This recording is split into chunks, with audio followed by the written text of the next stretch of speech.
was for hospital. And the level of return in Italy is still attractive to European investors compared to the other mature European market. Currently, Italy and Portugal have the highest return at around 5%. The case study in this research concern an office building currently in disuse, not in use, located in the central area of the province of Udine, North Italy. And the property, which extends over 4 floors, is approximately 4,000 square meters and was built in the late 90s. In the analysis of the context, the region Friuli Venezia Giulia has an average age of around 48 years, which is increasing compared to previous year, and is higher than the national average. The aging index is also rising, and however, in Friuli Venezia Giulia, there are not so many healthcare facilities. The planned works will only affect the interior layout. There will be no change to building's shape, volume, and floor area. However, this will involve a significant change in use. For example, new room and the related nursing service.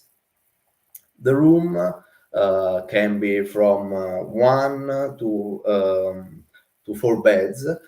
Inside each room, the privacy of each individual guest must be guaranteed, as well as the access and the movement of wheelchairs. Therefore, the minimum size to be expected are 12 square meters for a single room and 18 square meters for a double room. In addition, the rehabilitation service area must include a gym with equipment such as exercise bike, wall bar, etc. And in this slide, we can see a part of the total project. The investment valuation has been developed using the discount cash flow analysis technique. The cash flow analysis covers 80 years as provided by Italian law number 392 of 1978 for hospital structure. The first 2 years are for renovating the entire property. Due to the current inflation trend, a decreasing rate has been adopted, 2.4% in the second year and 2% in the remaining years. The latter is the target value in the Eurozone in the medium long term. As regard the cost, they have been divided in the 3 main categories: transformation cost, rental fee, and operation cost.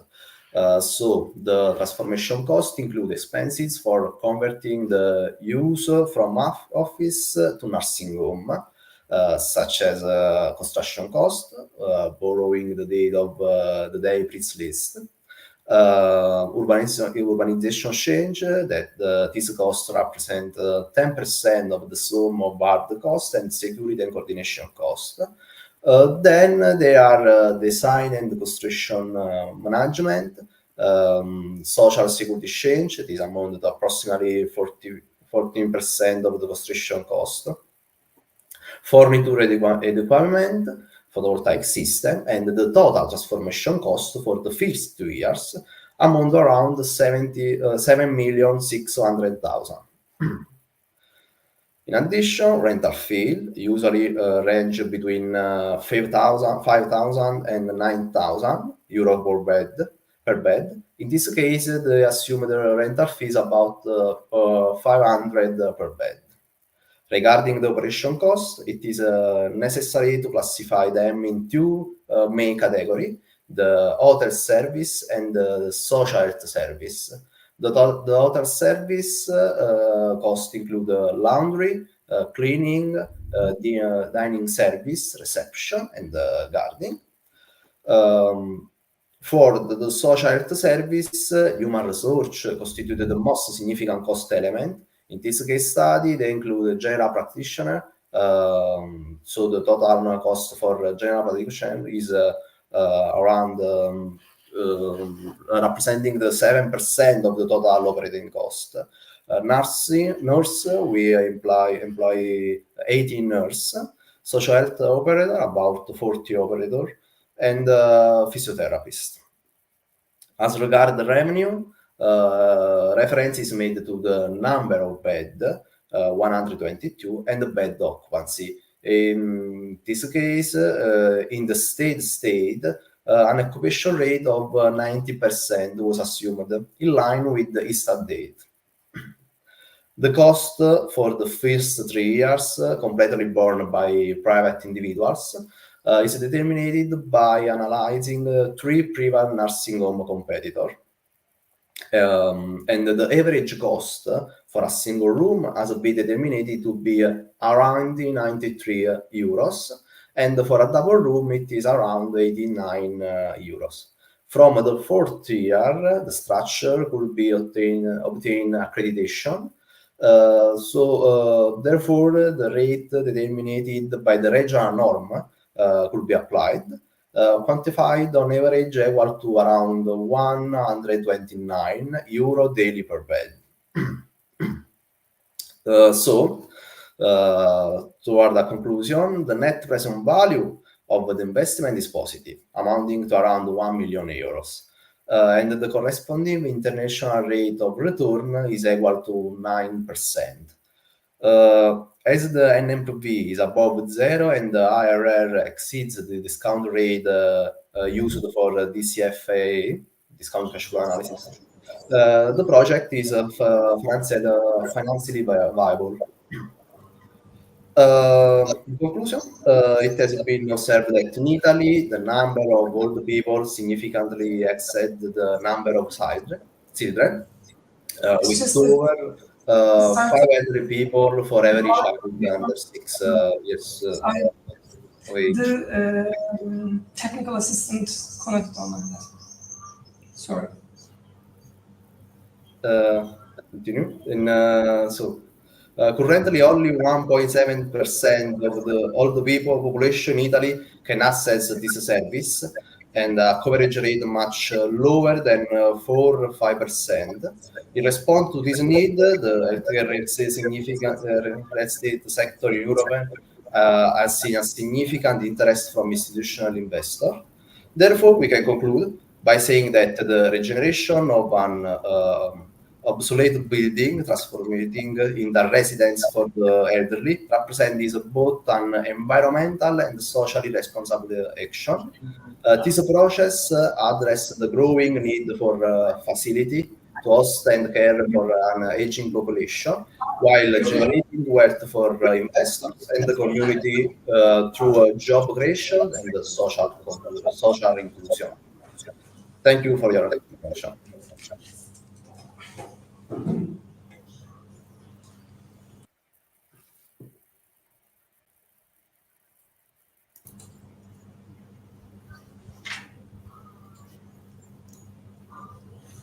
Hello, by the way, can you hear me?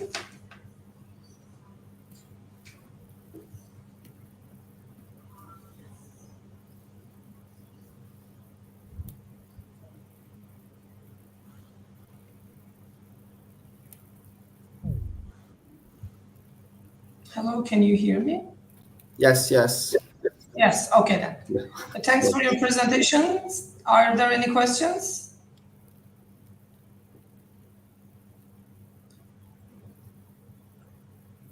I guess not. So we have some technical difficulties, joining, and you have started already, so thank you so much. So we can continue with the next presentation. Thank you. Thank you, Giuseppe. Yeah.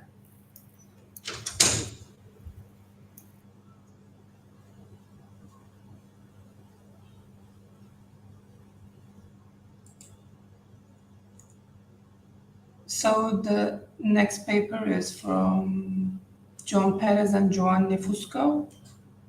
Are they here? Oh, sorry, I'm just checking the wrong place. Sorry. Oh, Giuseppe, it's you again, I guess. Are you going to present 2 papers?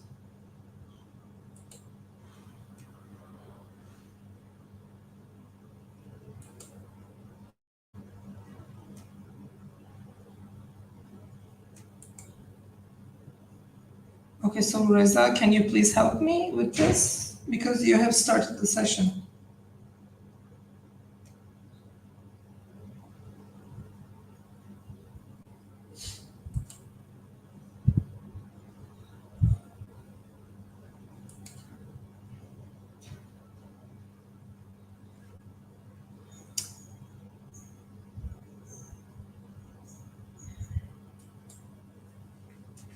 And then maybe we can go to the third presentation.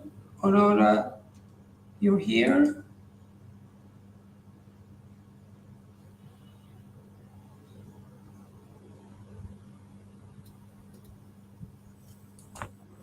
Good morning. Good morning, thank you. So can you hear me? Yes, I bet yes. Yes, we can. Okay, then I can try to share my screen though.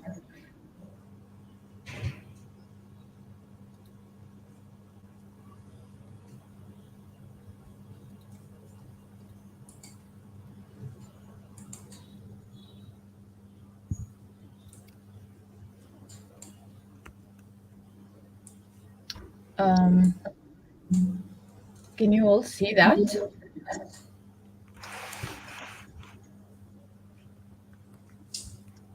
Yes, we can. Yeah, we Okay. can see your screen. Perfect.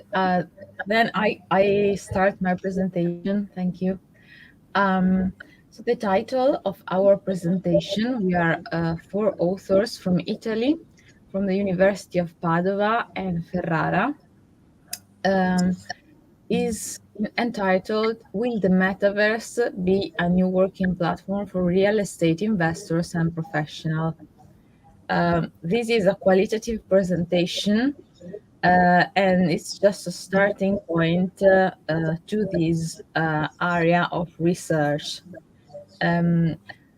As real estate researchers, we have noticed that several real estate properties are sent and sold inside the platform of the metaverse. So actually, what the users are acquiring basically are not real estates, but virtual estates, or what we call in this research meta estates. So the topic of our presentation today is just to investigate if the market of the virtual properties sold and purchased inside the virtual world of the metaverse could be a new transposition for the real estate discipline. So this is just a reasoning to make some consideration and to extend the invitation to other authors and contributors to undertake further investigation in this like new area of research. This is certainly a new background because many investors are finding the metaverse as a new place for monetary investments. Among the investments that are possible inside the metaverse, it is already well known that the purchase of virtual land is kind of one of the most chosen ones because of um, the hope of obtaining a gain, a capital gain, on the reselling of the property inside the platform, or as a way to generate a passive income that may come from the holding of the property throughout time. So maybe conducting like an activity or just renting the property. So here is our question. What is new to us? Actually, we have already seen that the most required jobs in the metaverse, since it is beginning to be an incubator of new employment, new jobs, and new professionals are required. The list is this one, and at the first place we have the role of the architect as a designer, as the one that projects new spaces, new land, new properties, but also as the person that can make valuation about the property price of these meta pieces of land. So the question is, what is new in this platform? We have seen that there are many similarities in investing in real estate and in virtual estates, because there are topics such as market segmentation, ownership, profit, holding, development that are kind of the same. However, since we have to jump from a real world to like a virtual platform, obviously several rules are changed. So first, some general consideration, and then finally the qualitative research of this presentation. So at the beginning, we started to question ourselves what could be the segmentation features that are kept in the virtual estate market and the ones that are new. For example, we decided to talk about the location, meaning that the location inside the metaverse platform. Clearly, this is a new segmentation quality that in the real estate market we do not have. Then we have the location into a central, semi-central, or peripheral area. Since we are talking about a virtual platform, probably no, we're not keeping that issue in the virtual estate. However, the location near to what we can call point of interests, yes, it do remain. And then we moved on about talking about the estate use, the building status, the building type, the market characteristics of demand and supply that obviously stay in both of markets, then opacity and the currency of exchange.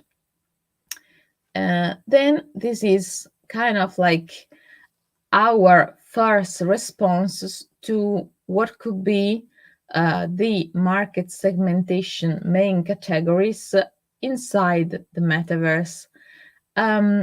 We saw that the first definition of market segment is related to the fact that the metaverse could be a totally made up metaverse or a metaverse that reflects the real world markets. So we have like the metaverse that represents the city of New York.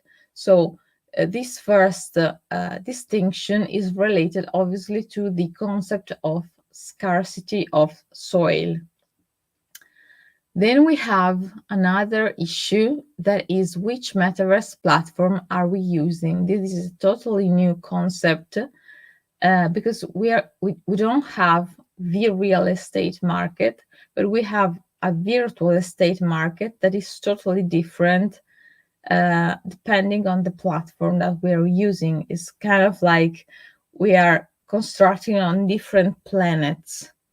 Then we have the concept if this is a primary or secondary market related to the exchange on the platform. And then still we have a transposition of this is a greenfield or a brownfield, because obviously we have the market of new construction or already used construction that are resold inside the platform. Then we discussed also some other topics such as ownership and value. The ownership as a concept stays the same, other than it is guaranteed by the NTF on a blockchain that represent the ownership of each unit of land. And then we have the value, the real estate value, or in this case, the virtual estate value, is actually related to the characteristic of the properties indeed. But obviously, since the property is not physical, what we can say for the time is that some aspects do lose significance while new variables comes into place. For example, being near to a transport system does not make any sense inside the metaverse, while being near to a famous neighbor makes the value of the property really higher. And then let's go to like the real research scope that was the main interest of this presentation, which is to conduct an exploratory analysis of this new scape, just to comprehend what's behind the decision of the investors that are now purchasing land in the virtual estates, so inside the metaverse. And what we did is to interview 6 seasoned investors that do buy and sell land inside the metaverse, basically to understand the motivation, like why are they choosing to invest the money inside the metaverse platform in virtual estates other than different type of investments. So this is to be intended as like a first explanatory analysis of the virtual estate investments. Since it seemed to really fit the situation and the problem, we decided to quantify in hierarchy the preferences of these 6 investors using a multi-criteria analysis structured in as analytic hierarchy process. So we have the goal, which is the preference of one investment with respect to the others. Then we have the decisional criteria and the alternative investments that we are going to see in the next few slides. The group of 6 investors, 2 are real estate investors, 2 are economists, and 2 work inside the finance field. But what they do have in common is that the part of their business is already inside the metaverse platform. So they are choosing to invest a huge part of their money inside the metaverse, buying and selling virtual properties. They were asked to compile the analytic hierarchy process pairwise comparison matrices, and they had to use an ordinal scale 1 to 9 to express their preferences of one alternative over the other. We have 1 that is a score that means the 2 alternatives for me are the same. Then we have 3 that expresses a moderate preference, 5 strong preference, 7 is a demonstrated preference, and 9 is extreme preference. Then we have the other values that are intermediate. So to be clear, in the hierarchy of the AHP, we have the goal, that is the level of preference of an investment according to the expert's opinion. Then we have the 6 decisional criteria. They are the expected profit, so the gain, the payback time, the social visibility, which is a criteria that basically fits only for virtual estate properties inside the metaverse. And then we have management costs and times, the transformability into other types of investments, but also the uncertainty on the outcome. These were the sample of matrices that were given to the experts for the pairwise comparison of the criteria. Obviously, they were a 6x6 matrix. They filled out the pairwise matrix. We checked together the consistency, and then the weight vectors were calculated for each expert, and this is the average weight vector. So we have 21% that is given in preference to the expected profit, alongside with the social visibility. And the first criteria that was taken into consideration, just for 1 point more, is management costs and time. So these were the three main criteria that are considered important for the investors. And then we go to see the alternatives. We have 7 alternatives. They are obviously investment into metaverse virtual land. But then also we put into consideration the investment in real estate, so in the real world. And then we have bank investments, day trading, safe haven assets. We also put inside this explorative analysis the investment into a commercial activity or into a professional activity. Again, we submitted these matrices to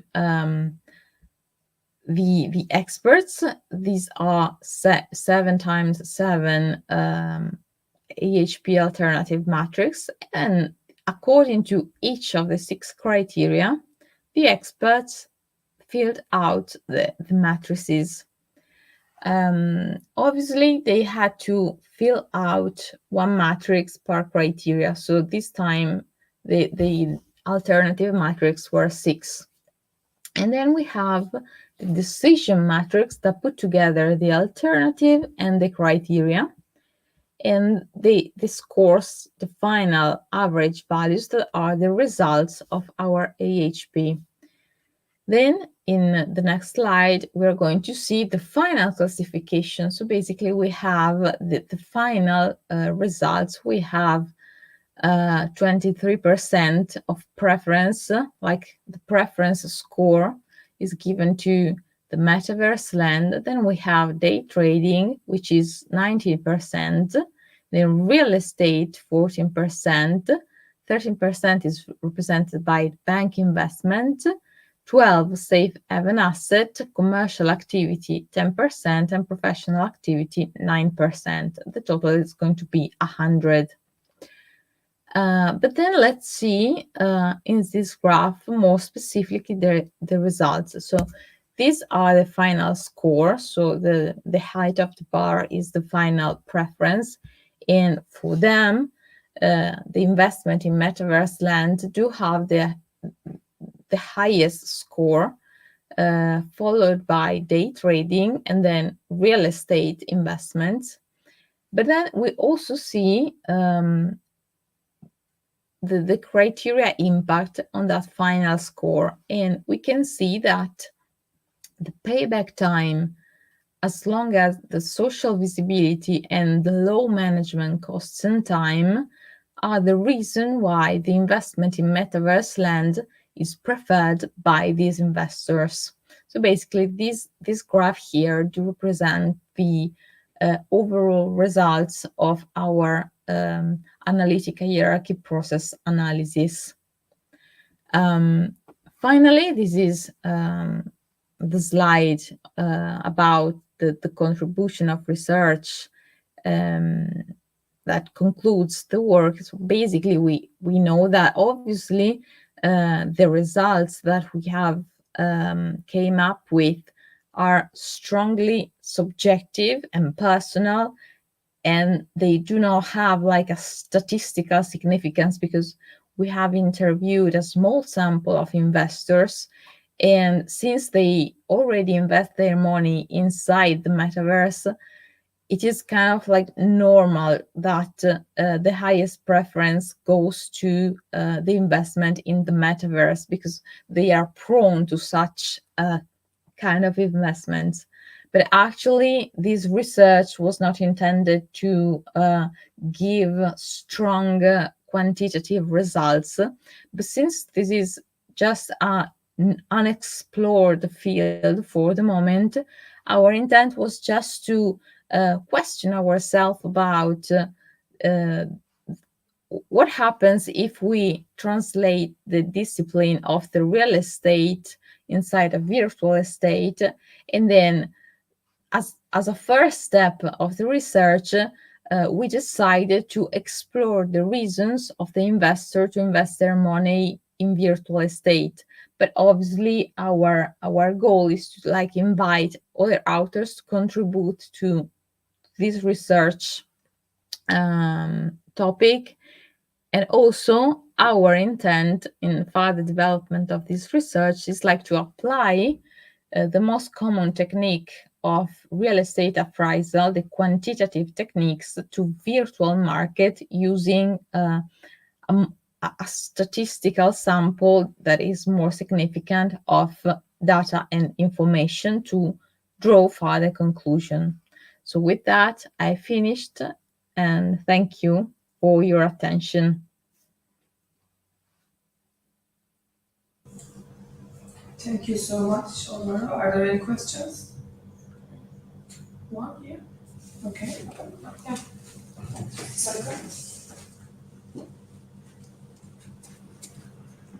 Okay, congrats for your presentation. I'm very happy. Thank you for giving me the opportunity to know this kind of market. I don't know before that. I would ask you, do you know how many people are involved as an investor in this kind of market? And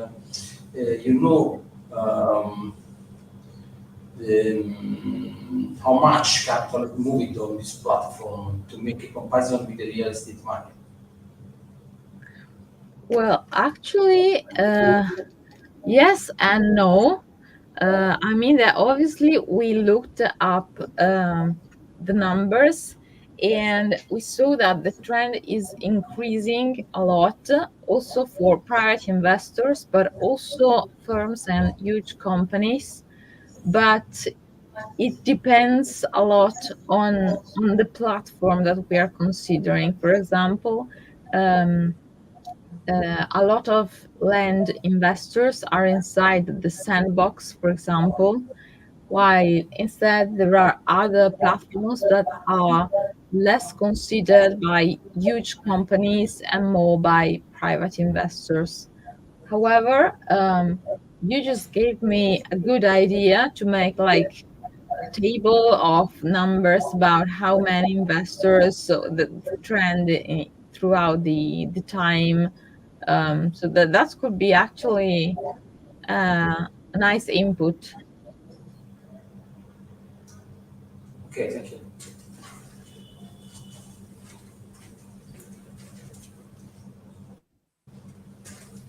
Any other questions? No. Okay, thank you so much, Aurora. So we can continue with the next presentation, and I will be presenting.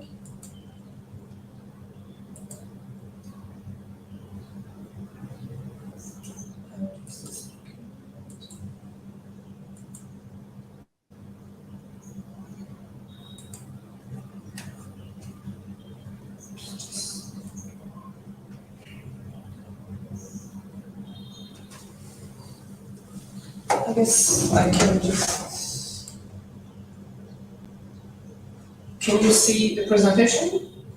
Yes. Okay, thank you. Okay, so the name of our paper is Exploring the Navigation Patterns of Learners on an Educational Recommender System. So we have developed an educational recommender system, and that was part of another study. Here we analyzed the log data of this system and tried to understand the learning patterns of students by analyzing the navigation patterns of them. But this is just like a preliminary results, because we have to perform like new, more extended, more enhanced studies in the future. I'm going to say just in the beginning. So this is the outline of the presentation. I'll introduce the system and our main aims first, and then a brief related work section will follow, and then I'll introduce our system, the methodology followed, and the learning materials used in the study will be also introduced briefly. Then there will be findings and discussion of those findings and conclusion.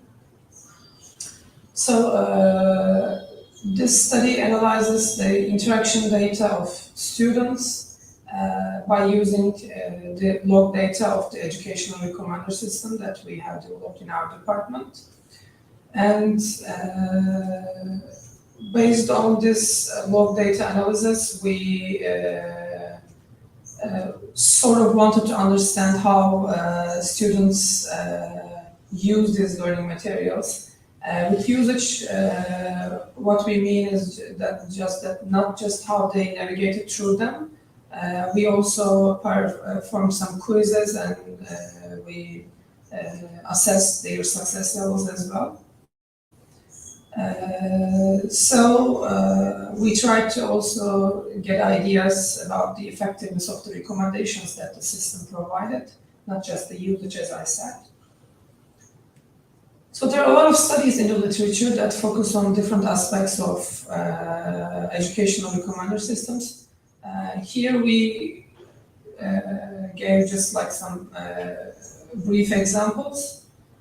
So the first study here is an educational recommender system, but they tried to improve the recommendation process by providing personalization and try to provide more experienced, more enhanced learning experiences to the students. And then the next study focuses on knowledge graphs, and they also try to optimize and enhance the learning process of learners. The third study focuses on cognitive characteristics of students, and the aim here is also, again, enhancing the learning processes and learning outcomes. The first study focuses on integration of social media platforms, because social media platforms are really popular for education purposes as well. So here, personalized learning technologies and social media platforms are tried to be integrated together, again, to provide more enhanced experiences to learners. I'm sorry, but online participants see only the first slide. You shared the wrong screen online.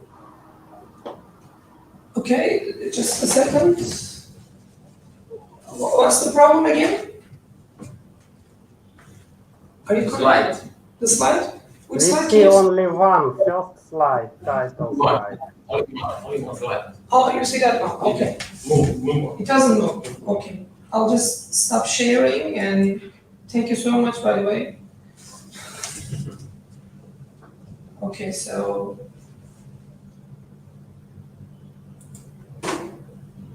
okay.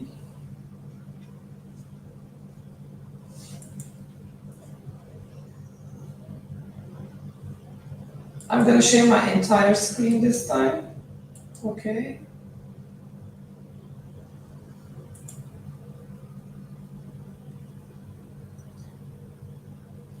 Can you see it now?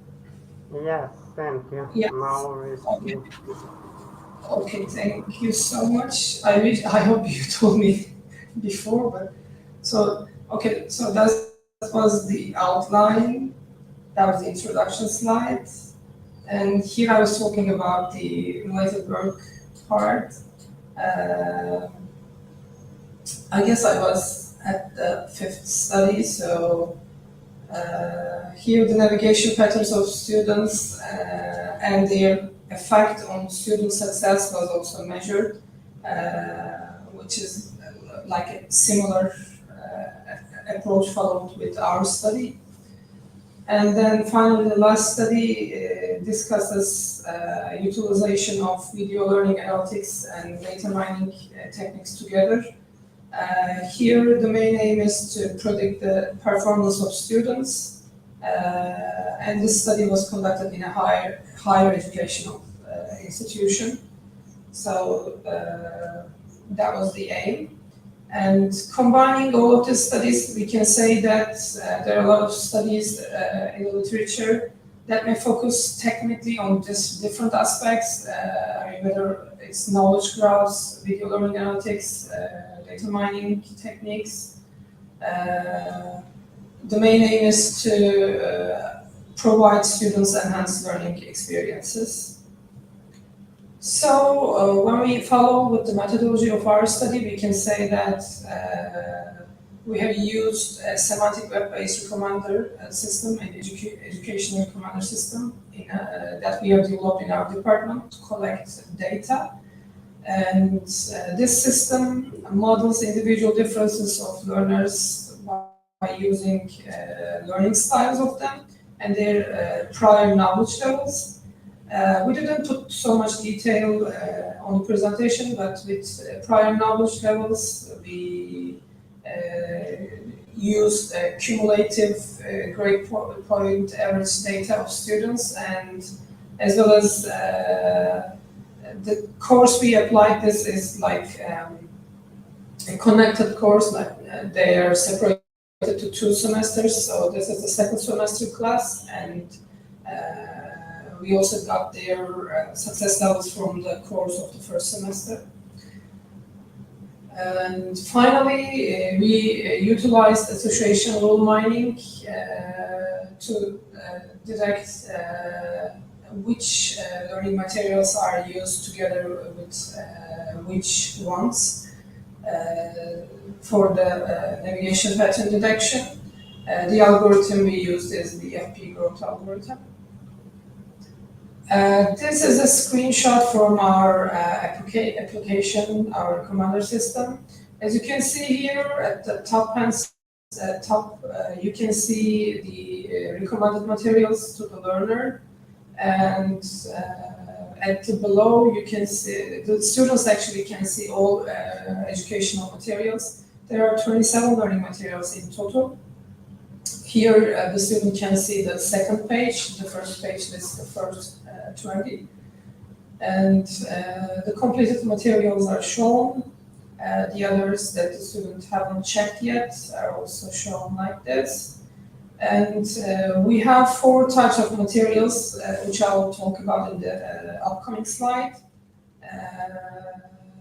Let me just go over there first. We have 4 types of materials: presentations, videos, video lectures actually, and then quizzes and exercises. So here you can see those material types as well. And we just shown one image, from the graphical user interface. And here you can see the distribution of the 27 learning materials based on their types. We prepared these materials for digital computer design course. The other course that I said, which is like a preliminary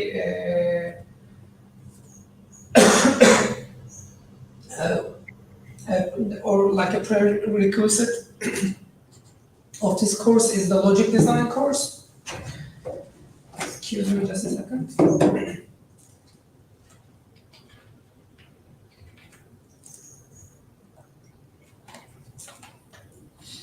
Okay, so sorry. We have 2 presentations. Actually, we use this tool as a supplementary tool during the regular classes.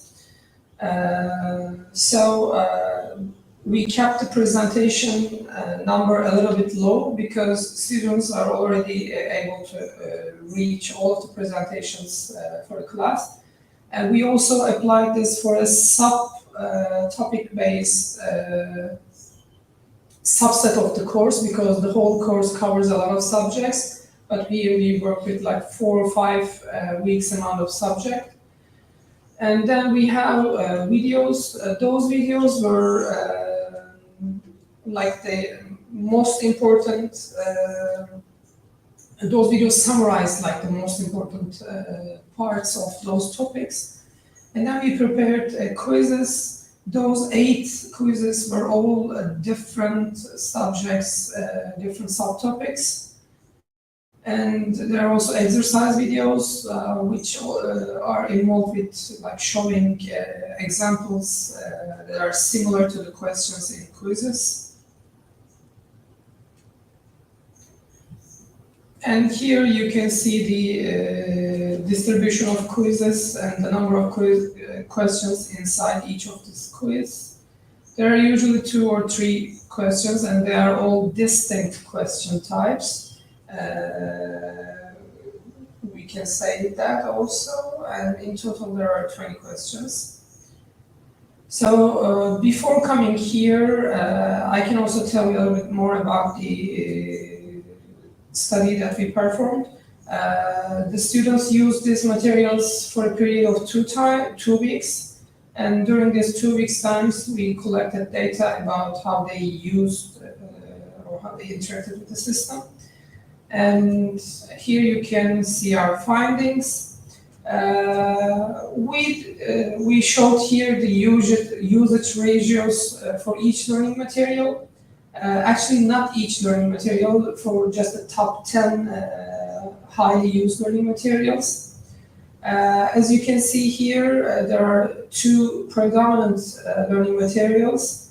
The first one is quiz 1, and the second one is presentation 1. We discussed possible reasons of this also on the paper.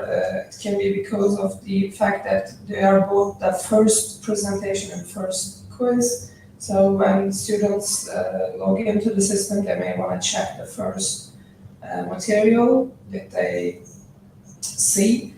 And however, after that, there is like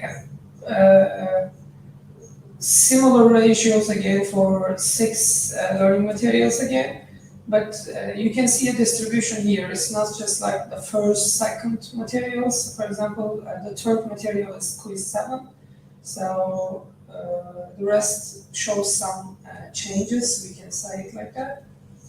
And after checking the usage ratios, we also checked the success levels of students at quizzes.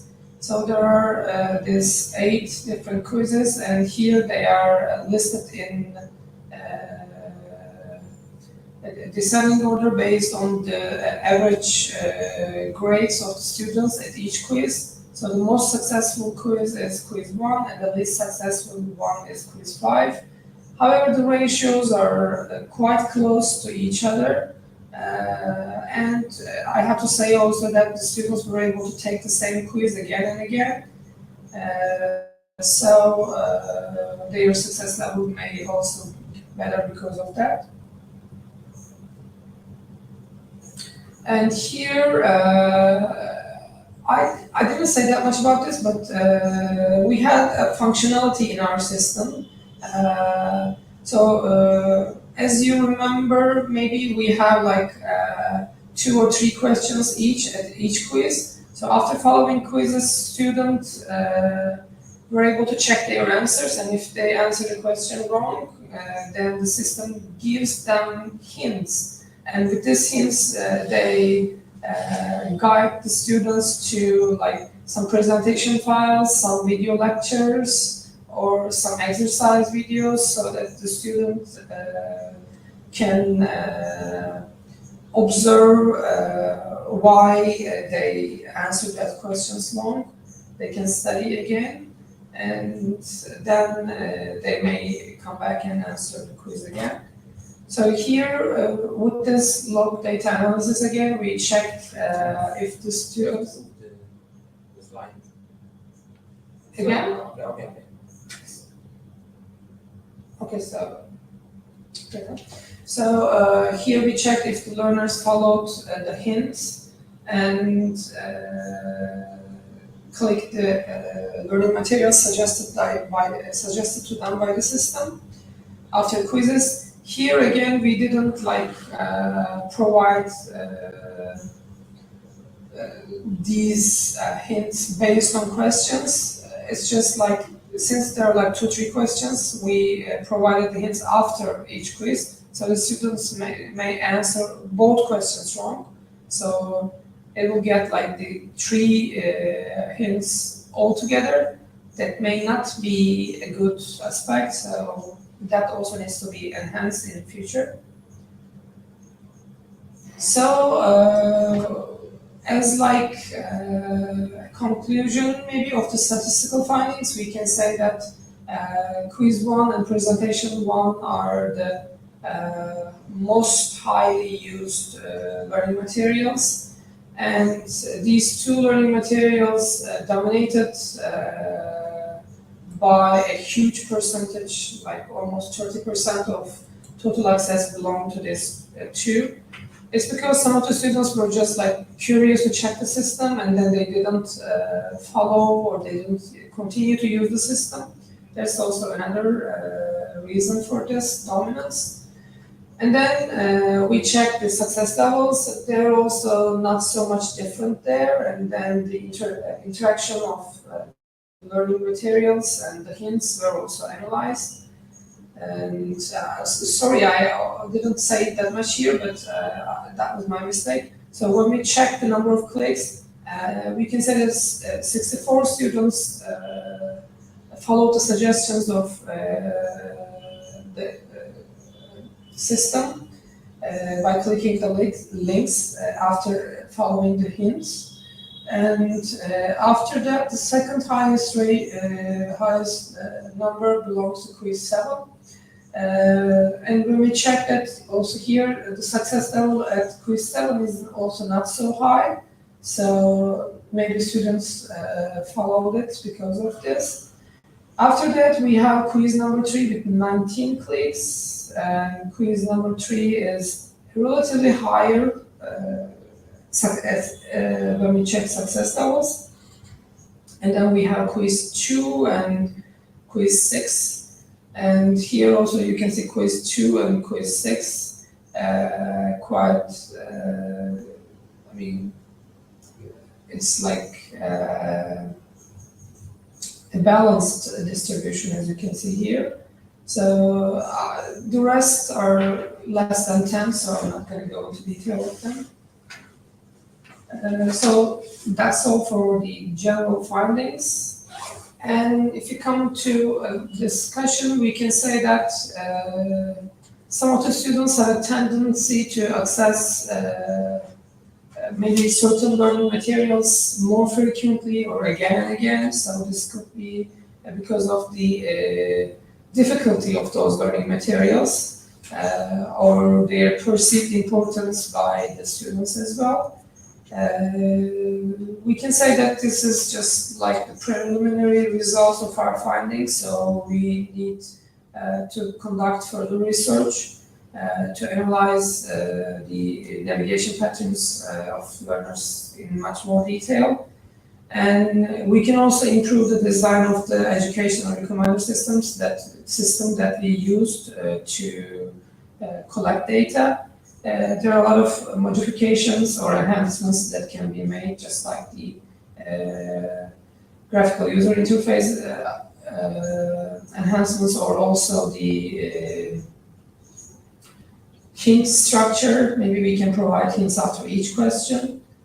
And finally, we can say that educational recommender systems are really an important work area, and they can significantly improve the learning process, the learning experience of learners. And in this regard, we can use individualized learning we can analyze individualized learning patterns to get more data about this. So for the future, we can conduct more studies to cover diverse learning needs of students and try to improve the learning outcomes of students as a whole. So that's all for the presentation. Are there any questions? If possible, I want to ask you a question.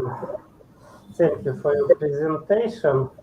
In your discussion, you discussed different causes of using some materials a lot more frequently than others. But did you consider improving your research by asking students, conducting some survey, why they did it? I couldn't hear all of it, but please tell me if I get it right. Your question is if Did we you consider interview students to gathering get their some information from students, interviews or surveys to learn why they accessed some materials more than others? for this study, we didn't interview the students, so we didn't get their feedback on But like maybe you could do it for later studies to learn what's really at stake. Okay, thank you. Thank you.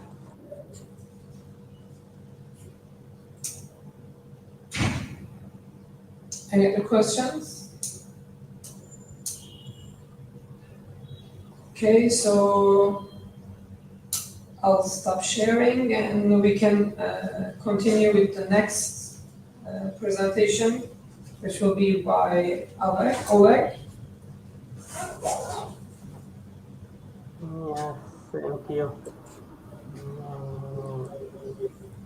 Now, let me share my screen. Do you see my screen? Yes, we can. Yes, thank you. Today I will talk about our work on improving efficiency of natural language generation for automatic pedagogical questions. First, why? We are working on developing an active pedagogical agent which can discuss the information needed to learn with students and get them. What is most important, just showing passive material doesn't attract a lot of thought. When the system asks students questions, it forces students to think, to retrieve material, and so to actively engage in learning and accept instead of just passively receiving information. But natural language generation, which has a lot of advances in later years with large language models, have particular problem in educational application.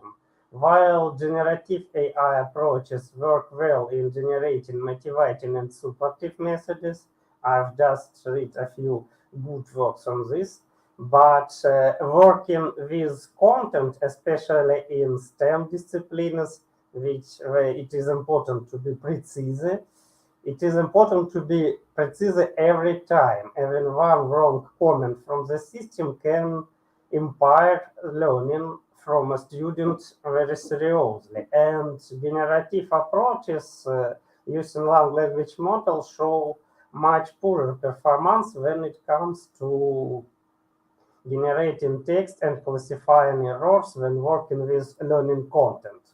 So now most research prefer template-based and similar approach.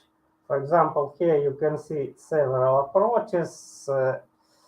There are radical ones with plain text approaches where the teacher sets every text of the dialogue themselves, but it requires a lot of work. And transformative approaches allows generating only very simple questions intended to learn language and more complex dialogue intended for learning algorithms, Java code, and so on. They typically use template-based approaches. But there is a problem. that template-based approaches requires a lot of templates. Let's see at this.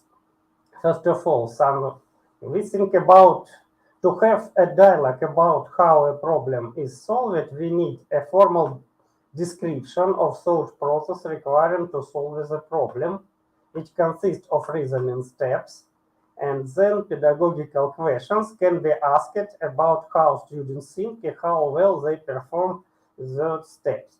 And we need to generate three kinds of text: question formulations, answer options, and explanations of wrong answers so that students can learn how to do it better. The thought process can be formalized as a kind of tree, a thought process tree consisting of nodes with logical expressions to ask questions and using variables which refer to people short-time memory, and chain it by using edges. Here is an example of a simple thought process tree for the problem of expression evaluation in programming languages.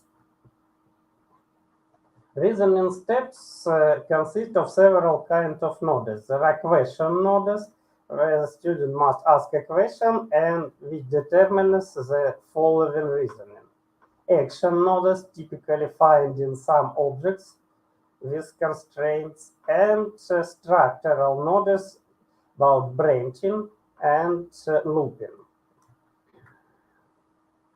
Each node can have a natural language formulation and formal formulation, which can be done either by graphical interface using Blockly library for people new to the system, or by textual interface for writing expressions over the logical model. But every node requires to get a lot of templates. For example, the questions about the node itself and the question about actions of each edge from that node. And as you can see, those templates are rather long, especially explanation templates.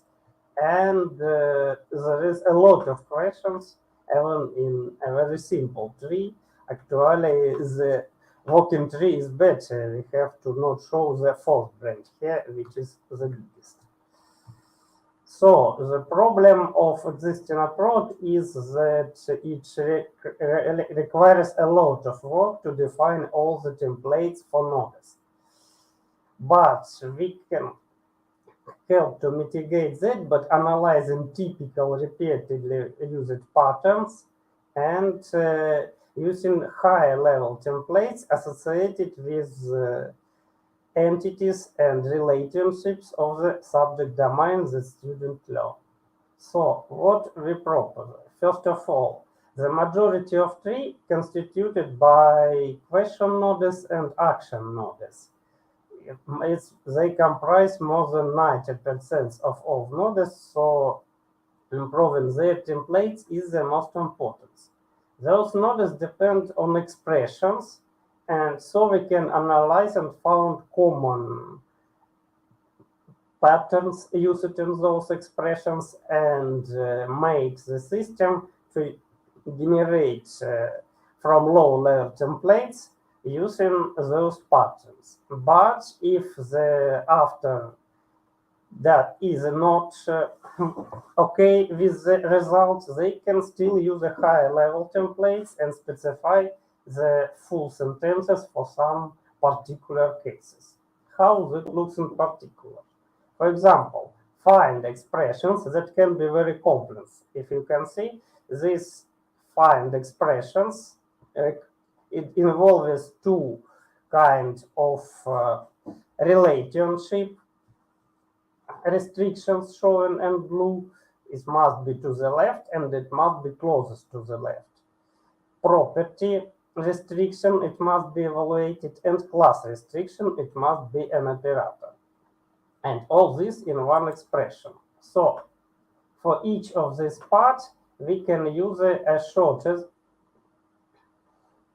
template that is improved tied to the operators in the logical language, which only uses description of relationships to the left, closest, and description of properties, and description of class instead of making the after constructing the whole sentences. So instead of one big template, the author now has to create several smaller templates, but what is most important is that those templates are assigned to domain entities and relationships, not to nodes, so they can be reused in other nodes and shouldn't be defined each time that entity, property, or relationship is used. For question nodes, we detected several kinds of typically used questions. For example, it can ask for the value of a class or object properties, associativity in that case, when it is only important to create template for the property. It can compare a property value for constant, which requires two templates for the property itself and for the question, because, for example, the property token count have entirely different kind of asking questions about the count of something. Then we can compare values of the same properties of two objects, which again can be improved by using only the property name and default templates. We can check existence of a relationship between objects where again we need only a relationship template, not the template for the question. And similarly, when checking for the object class, we need only class templates instead of the question templates. Or again, verifying existence of objects by criteria. This is very similar to the find action and requires criteria, which needs only templates for relationships and for properties. So how the new system worked? We performed a comparison study using the problem-solving domain of determining the order of expression evaluation, for which extensive system of pedagogical question was designed. We used the results of previous research with templates of existing approach and created new templates by the proposed approach, analyzing how much we need. We counted both templates and words used in templates because the template length is also important. So what can we see? Action nodes and question nodes overall required more than 170 templates in the previous approach and more than 2,000 of words to define, which comprised about 2/3 of all the templates that needed to function the system. When we used the new approach, we dropped the number of approach to about 100, which is less than half, but most important, the number of words per template is dropped more than twice, from 12 or 13 to 5 words per template. So the total number of words was less than 300, while in the previous approach, the total number of words was more than 2,000, which is a lot less work to create a new subject domain and define all templates necessary to generate pedagogical dialogue for it. For now, branching nodes remain unaffected because our methods didn't tackle them. They don't contain expressions themselves. So, by assigning templates to lower level elements of model, like domain entities, relationships, and their properties, we can lower the amount of work required to create dialogue, both the amount of templates needed and the complexity of templates, by reusing existing templates more often. This system is somewhat less nuanced than using bigger templates because it relies on system-level templates, but we left the possibility for the domain author to replace generated high-level templates with their own templates if they aren't okay with the text generated. The direction of further research is extending this approach to structural nodes, making pattern system more expressive by analyzing natural language patterns in templates and using large language models to rephrase generated text to preserve its exact meaning but improve its variability and readability for generated questions and explanations.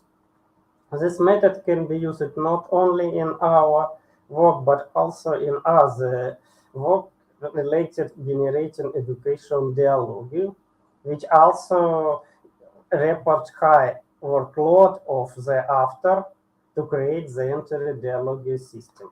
Thank you for your attention. I will be happy to answer your question.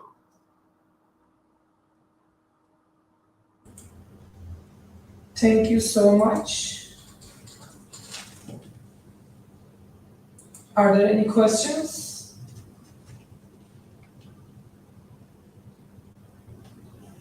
I guess not. So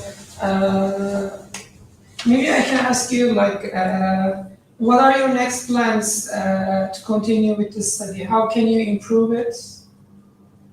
Well, as I told, we are working in several directions. We are working on using more trees and define bigger domains to make the system talk with students on different topics. We are also working on using large language models to reformulate questions to make them sound more natural and more variable, less mechanical with the students. Oh, okay. Thank you so much. Any other questions? No.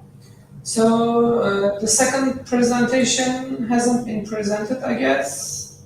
They will not be here. Should we wait for them or conclude the session? Reza, what do you think?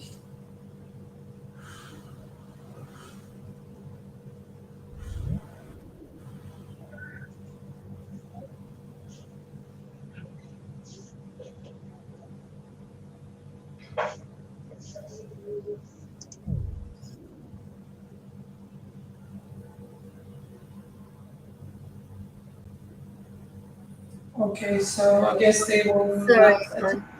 I think just like you, I think the second presenter is not here and we can end the session. Okay, so I couldn't hear it well, but I guess you told me to end the session? Yes, yes. Yes, okay. So thank you all for your attendance and for your presentations. See you later, bye-bye. Thank you. Thank you. Thank you.